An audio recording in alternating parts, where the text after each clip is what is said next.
defense team. Balikan po rin natin yung mga napili ng depensa para magsagawa ng inyong mga oral arguments. Bakit po si Justice Cuevas at si Attorney De Los Angeles ang napili at the last minute po ay si Attorney Manalo? Well, unang-una, malinaw naman po na talagang si Justice Cuevas ang naging sandigan ng aming defense team. Si Dean Dindo de Los Angeles ay hindi po matatawanan talaga ang kanyang kakayahan at yung lalim ho ng pag-unawa niya sa ating batas. Si Attorney Manalo, siguro kailangan lang ho namin ng firepower, kaya siya ang pinili. Pero kung nagkabutuhan nga po, sana ako na lang yung nag-oral arguments para masaya. Kasi ang gusto ko, happy kayo Alright. Samantala po ay nakikita po natin sa inset ang mga pangyayari dun sa loob ng Senate Session Hall. Kasama pa rin po natin si Attorney Rico Quicho. Itutuloy natin ang diskusyon mamaya. Samantala pakinggan po natin ang mga pangyayari sa labas. Kailangan lang paggalang sa kapwa. Gusto niya akakwital. Hindi ko na ako nagtatanong, kanino ka bang grupo? Hindi na. My goodness, huwag na tayo maglukuhan. Ito yung kinakagalit natin at tayo nagwawala dito. Kasi nag-drive ako, may sakit po ako. Mga kapatid, may sakit po ako. Malapit na akong matigok. Pero it's not important. Pero nag-drive ako para makinig lang dito sa historical. Pagkatapos gaganyanin ako ng gwardyang to. Mukhang gigigil ako Ano oras po ba kayo nandito, Miss Lori? Ano ba? Kailangan pa ba magpakilala ako na ako ang ni Enrile? Ako'y destined realist. Anong oras po kayo nandito? Siguro mga 9-10, ando doon ako. Nakalista pa nga ang aking pangalan doon. Nagkakaroon kami ng contradiction ng gwardya. Kaya tumaas ang akin. Ewan ko. Kaya sabi ko doon sa isang gwardya, magkano ba? May bayad ba ang paghingi ng ticket? Bakit hindi ko pakikialaman? Ay, tama siya. Kuya, bakit mayroon di ba yung problema sa ticket, kuya? Huwag kayo makikialam sa tao, kailangan rin maging matotoo. Sobra kayo Dito, mayroong tao akong dapat idemanda. Yung gwardiya yan. Yung pinakamataas. Yan pinakamataas niya, didemanda ko yan. Kuya, hindi rin ba kayo nakapasok? Yan.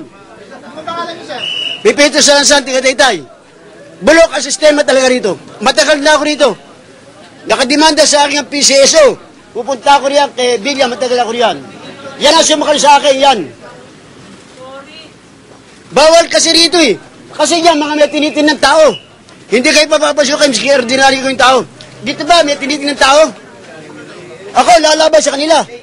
Alright mga kaibigan, kasama pa rin po natin Attorney Rico Quicho mula sa Depensa at Congressman Rudy Fariñas mula naman sa prosekusyon. Kanina medyo nakausap na natin si Attorney Quicho. Si Congressman Fariñas naman, maganda po ang naging review sa social networking site. Dun sa inyong naging speech kahapon. Ano po masasabi ninyo? Salamat. But siguro people know when one is telling the truth. I was just expressing my sentiments and I think kaya naging magandang reaksyon, palagi ko, we share the same sentiments about what we saw in the testimony of the Chief Justice. Congressman Fariñas, handa na po ba kayo sa mga magiging desisyon ng mga senator judges ngayong araw? Of course, always have been ready. Like I told Chief Justice Rene, nung kinamayan ko siya nung Friday, wala naman personal sa akin dito. Whatever it is, I'm not even one of the complainants. I was just asked to help in the prosecution. I was asked to deliver the summation. We just do our job. Like Rico here, well, may mga feelings din kami, pero we won't take it as personal loss naman, whatever the decision. Basta maganda, okay yan. It's victory of justice. Tama po yun, kasi nung dumating nga po dito si Chief Justice, katabi po niya ako nung lumapit si Congressman Rudy. And he was very gentleman to approach the Chief Justice. And yung Chief Justice naman po natin, sinabi po kay Congressman Rudy, okay lang yan, walang personal. So ganoon naman po, meron tayong mga hindi pagkakasunduan sa issues. Pero pag natapos na po itong lahat, magkakaibigan naman po tayo. Pati isa lang naman po ang layunin natin para sa ating bayan. Congressman Fariñas, in an interview this morning, you were quoted as saying na handa po kayong muling mag-file ng impeachment case kung sakasakali pong hindi manalo ang prosekusyon ngayong araw. Bakit po? Well, with what we discovered in the course of the trial, na hindi naman pinayagan na nun, na ipresenta namin, ako na mismo, sabi ko magpa-file because I would be violating my oath to uphold, support and defend the Constitution, bear true faith and allegiance to the same. Kung hindi ako magpapile, dahil may mga nakita na ako doon na hindi na tayo mag-uusap ng betrayal of trust dito. Graft and corruption and bribery na siguro ang ilalaban namin dyan. Because under the law, very clear yan if a government official is shown to have so much, or his assets are shown to be beyond or greatly disproportionate to his lawful income or salary, there is already presumption of ill-gotten wealth. So dito, nandyan na yung presumption under the Anti-Graft and Corrupt Practices Act. So, the Chief Justice will have to show that. Sa criminal na yun. But even in the impeachment, pwedeng i-file ulit. Samantala mga kaibigan, kasama ko po ang aking co-host na si Gio Tingson. Magandang hapon po sa inyong lahat. Punta kita, Manong Rudy, natanong nila, bagamat hindi daw niyo po sinainan yung impeachment complaint, ay isa kayo sa mga unang nagdeklara ng kung ano po yung nilalaman ng inyong dollar account. Pagkatapos po ba nito, ay may plano daw po ba kayong mag-sign ng waiver na binibigay ni Chief Justice Renato Corona? Ako, ready ako dyan. No problem. And when I'll do it, it's not because Chief Justice Corona is asking me. If the people say, please show it, I'll show it. Everything. Kasi nga, yun nga sinasabi ng defense, binibigyan nila ng konting spin na si Chief Justice nga is leading na the move to be transparent and everything. He only did it dahil nandyan na siya. In fact, nung siya na ang Chief Justice, did he ever lead the court to repeal that earlier resolution na tinatago nila? Dapat noon pa Salin lang ito He was already Chief Justice since June of last year, but that order, ang palusot na naman is dati na yan Pero kung talagang transparent siya, di sana inalis na niya yan, yung kanilang, biro mo, kami, yung salin namin, nakikita nyo, pinapublish nyo, si Congressman Parinas, nasa top 10 riches, hamak na mas mayaman pala si Chief Justice sa akin so where's transparency there? Reaction niyo attorney. Hindi po ako magpapalusot. Magpapaliwanag naman po ako. Una-una po, hindi naman po siguro tama na sabihin natin na corner lang si Chief Justice kaya po niya inilabas yung waiver. Ito po yung matagal na rin niya pong pinag-iisipan, ngunit hinihintay lang po namin yung tamang pagkakataon. Sapagkat kung bilang mga abogado po, ang tinitingnan namin kasi dito yung allegations dun sa verified complaint at kung ano yung mga ebidensya para mapatunayan noon. Kung meron tayong usapin dito dun sa ill-gotten wealth, kinakailangan i-prove muna nila yung kaso nila bago namin maglalabas kami ng rebuttal evidence or evidence to refute the evidence presented. So yung burden ho nun ay nasa prosecution. Sa aming pong pananaw, hindi naman po nila na-overturn yung burden na yon. Ngunit dahil na rin po sa kagustuhan at sa panawagan ho ng marami sa mga prosecutors, sa senator judges, ay minarapat po ni Chief Justice Corona na pangunahan yung paglalabas ng waiver at isinumit po niya ito kay Senate President Juan Ponce Enrile. Mabilis na pangalawang punto lang po, Congressman Rudy. Go ahead. Yun dun po sa resolution ng Supreme Court, yun dun sa memorandum circular kung paano yung panuntunan sa paglabas or paghingi ng SALN, ito po ay matagal nang naging desisyon ng Korte Suprema, buong Korte Suprema po. So, kahit po gusto ni Chief Justice, assuming na gustong-gusto po niya or pangungunahan po niya to, kinakailangan po niya yung buong yung participation at yung adherence po ng mga ibang miyembro ng Korte. So, ang maganda po dito, dahil po sa nangyari sa kanya, pagbalik niya po sa kanyang opisina, mapagpapatuloy niya po yung mga reforma na gusto niya. Yun ang sinasabi kong mga palusot Dahil, si Chief Justice, pagka, in some instances, he cites the collegiality of the court. Kaya tulad yan, na hindi naman basta pwedeng palitan yun dahil collegial decision yan. Pero pagdating sa Hacienda Luisita, ako kasi abalakit dahil bakit siya lang ba ang Supreme Court? Kaya gusto siyang alisin ni Pinoy dahil sa Hacienda Luisita o para makontrol ang Supreme. He is not the court Pero pagka ganun, pagka gusto niya magpalusot, kasi 15 naman kami Pero pag if it were in its favor, kasi ako ang Supreme Court Pagka ini-impeach siya, this is an attack on the judiciary.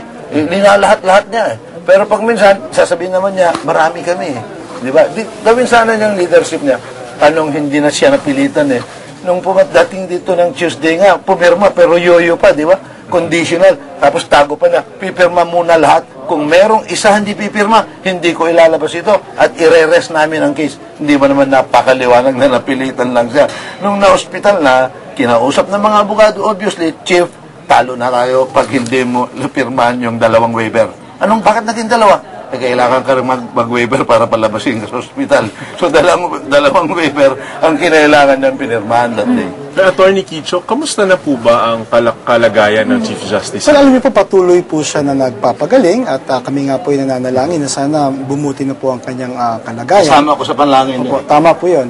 At siguro naman po, nabibigyan naman ho kami ng laya na makapagpaliwanag. At ang maganda nga po dito, itong pagkakataon na to ay ginamit ho namin para talagang malinawan ho yung mga issues.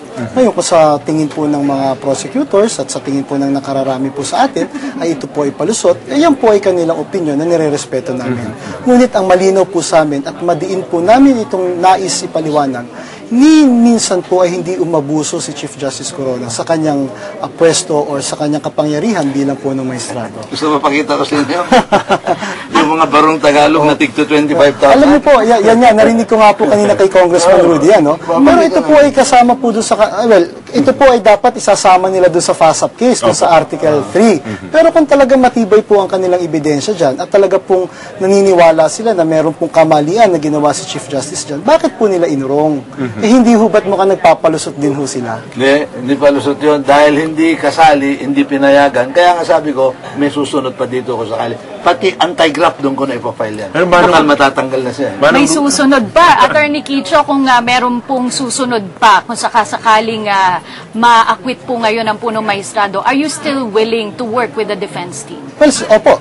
Ngunit siguro po, pagbibigyan din po natin yung mga iba na mas maganda ho at mas magagaling ho sa atin at mas may kakayahan, maaari po tayong tumulong na lamang. Pero yung katulad po ng ginawa natin ngayon, mas maganda ho na bigyan rin natin ng opportunity yung iba, makita rin naman ho kung ano yung appreciation nila doon sa mga magiging kaso. Pero dapat, Rico, magpasalamat ka sa House of Representatives dahil sa pag-impeach namin, sikat na kilala ka na sa buong mundo. Mag-aagawan na kayo ng mga law. Ako rin Sabi ko si Dennis, di ba lahat tayo sumikat ng konsi dahil dito. Baka ho sa susunod, magbo-volunteer na kayo, Congressman Rudy. Congressman Fariñas, may plano po ba kayong tumakbo sa Senado? Tapos na. Tumakbo ako noong 1987. Muli? Muli, hindi na. All in God's time, depende. Like here, I didn't even plan to come back here, pero nandyan, never say never. Pero Manong Rudy, nagkaroon ng mga komento yung mga analysts na pag idadaan daw sa sa ebidensya, panalo ang depensa. Pero pag idadaan daw sa politika, panalo ang prosekusyon. Ano po ang komento ninyo? Mali naman yun. Paano sa depensa conclusive yung evidence namin. Ang charge namin is the Chief Justice did not declare his salin accurately, truthfully, and timely. Inamin niya in open court before the whole world na meron siyang napakalaking mga deposits na ang kanyang dinedeclare na cash niya is only 2%. Kasi very clear sa 6713, Republic Act 6713 na bago ka pumasok sa gobyerno, pursuant to the constitutional mandate, lahat ng cash mo on hand and in the banks, kailangan mo i-declare. Kaya si Chief Justice, yung palusot niya about the confidentiality of bank deposits, not only applies to the banks, na hindi nila pwedeng i-release yan. Kung ikaw, gusto mong tignan kung magkano yung pera ko sa bangko, hindi mo pwedeng tignan yan dahil confidential yan. Pero kung ako, papasok ako sa gobyerno, nandun yung constitutional mandate, nandyan yung batas, kung ayaw mo malaman ng pera mo, huwag ka nang pumasok sa gobyerno. Wala namang pumilit sa'yo Yan po yung sinasabi namin sa aming argumento. Yan po, interpretasyon po yun ng prosecutor kung paano ho gagalangin or kung paano gagamitin yung batas. Sa amin naman po, hindi naman po sa nagpapalusot, pero sa nagpapaliwanag lamang po. Iba naman ho ang interpretasyon namin doon sa Foreign Currency Deposit Act. Kaya nga po ang sinasabi namin dito, malinaw, na yung mga ebidensya ng prosecution at ng depensa ay inilatag na, malinaw yung kanilang posisyon, malinaw rin naman po yung posisyon namin sa batas. Ngayon, kung dun sa paggamit po ng interpretasyon na yun ni Chief Justice Corona sa pag hindi tala dun sa kanyang salin, ay yung po ay kamalian, ang tanong naman po susunod dyan, ito ba impeachable offense? Sa amin pong pananaw, ito po ay hindi impeachable offense. So dito po umiikot yung yung theories ho ng prosecution and defense. No? And dyan din po umikot yung naging pagtatanong ni Senate President Juan Tama Ponce po yun. Enrile kahapon nitong bandang huli na nung Tama po yun. trial day. And a lot of analysts are saying that it is very telling. His questions were very telling of what his vote will be today. What can you say about this? Alam niyo po, unfair po yun. No? Kasi madalas po namin naririnig, I'm sure, even from the prosecution and from the defense, ang daming analyst. Pero, yung iba, legal analyst, iba't ibang analyst, no? Parang ang daming coach dito sa laro natin. Sa amin po, kami ay sumama dito sa proseso. Ginagalang ho namin pareho yung mga senator judges. Kung meron po sila mga katanungan, hayaan po natin kung paano po sila boboto. Pero para sabihin ho natin na dahil doon sa pagtatanong, boboto na siya for either party, unfair ho naman siguro yun sa mga senator judges. Bago po ako magtanong ukol doon sa point of law debate, ay tatanungin ko, sir, parang ang naging presentasyon ni Manong Rudy kahapon ay parang kung may dollar account na daw na pinag-ipunan si Chief Justice, nagsimula daw siya nung grade 4 or 1959. And parang the numbers don't add up daw po. Ano pong masasabi ng depensa ukol doon? Well, unang-una po kasi yan ay na-derive from the PowerPoint presentation of the Ombudsman, which we feel that is inaccurate.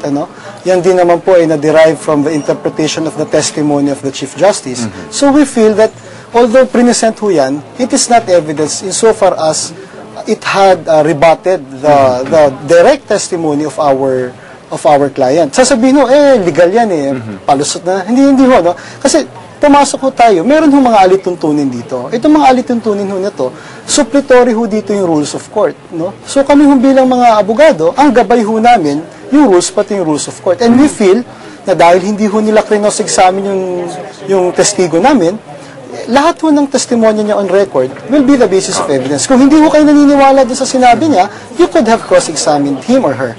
As a last question for the both of you, ano man po ang kahantungan nitong mangyayari ngayon? Sa tingin niyo po ba handa na po tayo bilang sambayanan? Are the Filipino people prepared and mature enough to accept whatever the verdict will be today? Depende. Kung ang verdict ay kapani-paniwala, we will see from the people. The people, you cannot fool the people. They know what's happening. We've seen one impeachment case before where yung kanilang verdict, hindi naniniwala yung tao. Well, we saw what happened. Sa akin po, ang aking pananaw, tayo po bilang mga Pilipino, tumaas na ho yung antas ng ating kaalaman, hindi lamang po sa batas, ngunit dun sa mga nangyayari po sa ating lipunan. At maganda nga